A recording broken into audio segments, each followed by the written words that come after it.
En régulant le cortisol, par exemple, eh bien, ça nous aide à affronter le stress. Ça nous aide aussi à mieux dormir, ça favorise un sommeil de qualité.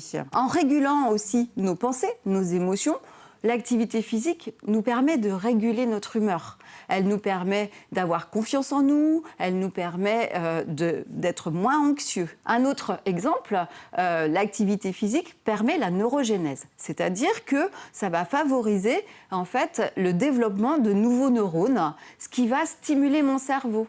Donc, je vais pouvoir faire des choix de meilleure qualité, je vais pouvoir être plus attentif, je vais pouvoir avoir une meilleure mémorisation.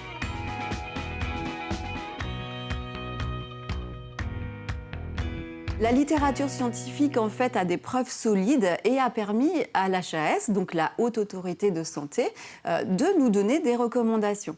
Un enfant, par exemple, devrait, en tous les cas, faire au moins 60 minutes d'activité physique par jour.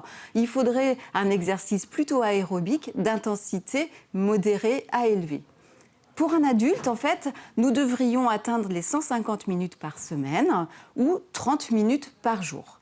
Alors, un petit repère quand même, parce que là, je vous parle d'exercice aérobique.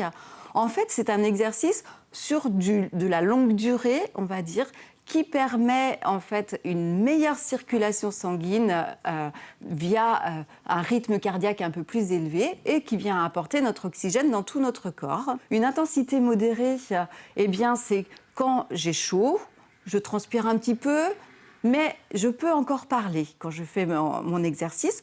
Par contre, une intensité élevée, au final, eh bien, je transpire beaucoup, j'ai très chaud, mais je ne peux pas parler parce que je suis très essoufflée.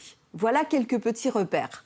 Ce qu'il faut se dire, c'est que les recommandations, elles sont là, elles sont bien présentes, mais que ce n'est pas toujours facile d'y aller. Donc, bouger un petit peu, chaque jour un petit peu plus, c'est déjà bien.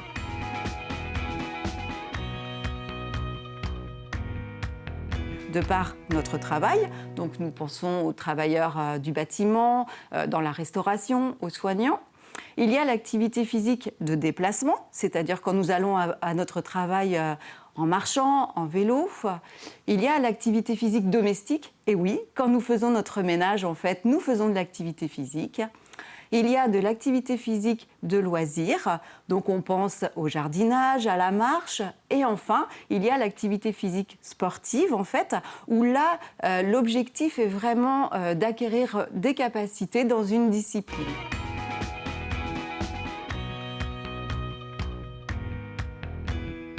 N'hésitez pas à contacter les maisons sport santé, notamment au niveau de La Roche-sur-Yon, ou le comité départemental de sport adapté, qui vous indiquera en fait les associations, les clubs sportifs qui seront les plus adaptés pour vous-même. Donc j'espère que cette séquence en fait vous aura donné envie de faire de l'activité physique, parce que ça nous aide à prendre soin de notre santé mentale et parce que c'est vital.